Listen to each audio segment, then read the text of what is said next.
Amakuru yacu reka tuyakomeze mu karere ka Musanze. Mu karere ka Musanze hongeye kumvikana amakuru atari meza aho bahasanze umubyeyi wishwe w'imyaka 51 witwa Akizaniye Vestine w'imyaka 51 aryamye mu muhanda ndetse yishwe, bikagaragara ko yari afite ibikomere ku ijosi, bigaragara ko ari abagizi ba nabi. Harimo navuga ko harimo abo bari bamurasangira mu kabari bashobora kuba ari bo bamwishe. Inzego z'ubutabera ndetse n'umuvugizi wa polisi ntara y'Amajyaruguru SP Jean Bosco Mwiseneza yabyihamirije igitangazamakuru igihe ndimo ndakesha amakuru avuga ko uyu mubyeyi bamusanze mu muhanda koko aryamye kandi yanapfuye. N'amakuru ngiye kugezaho rero y'ibyabaye mu murenge wa Muhoza, akagari ka Menge, akarere ka Musanze.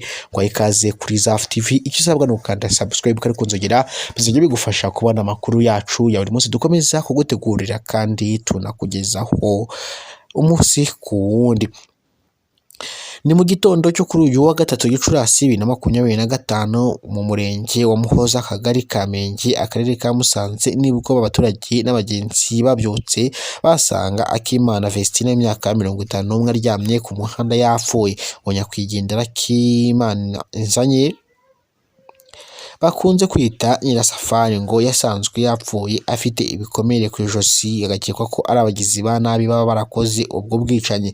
Umwe mu baturage bavuganye n'itangazamakuru yagize ati uyu mugore turamuzi muri kano gace, ni naho atuye, akora imirimo imuzanira inyuranye kandi ashakisha udufaranga. Twabyutse rero dusanga yapfuye, njye nkeka ko yaba yarazize abagizi ba nabi kuko twakenguje twaramweguye dusanga ku ijosi rye bari twaratuye harimo ibikomere, dutegereje ko iperereza rikorwa rigeraho wasanga ari nabo bari kumwe bari gusangira mu kabari baba baramugiriye nabi. Umunyamabanga nshingwabikorwa akagari ka Menge niyo yita ari nawe avuga ko yasanze Akimana Nzanye yapfiriye ku muhanda. Yagize ati natwe n'abaturage baduhuruje twasanze nyine uyu mubyeyi yapfuye, ntabwo nahamya neza icyamwishe uretse wenda nk'udukomere duto twamusanganye. Iperereza ryo riracyakomeje n'urwego rw'igihugu rw'ubugenzacyaha RIB kugira ngo hatangazwe icyaba cyaramwishe. Umuvugizi wa polisi y'u Rwanda mu ntara y'Amajyaruguru SP Mwiseneza Jean Bosco yavuze ko urwo rupfu barumenye kuko bahurujwe n'inzego z'ibanze bababwira ko uriya mugore yapfuye, umurambo we uri ku nzira. Yagize ati ibyo koko twarabimenye ko Akimana Vestine bakunze kwita Nyirasafari w'imyaka 51 biturutse ku makuru y'inzego z'ibanze. Umurambo we wabonetse aho bakunze kwita mu karere munsi y'umuhanda muri kaburimbo. Kuri ubu rero harimo gukorwa iperereza kugira ngo hamenyekane icyateye urupfu rwa nyakwigendera.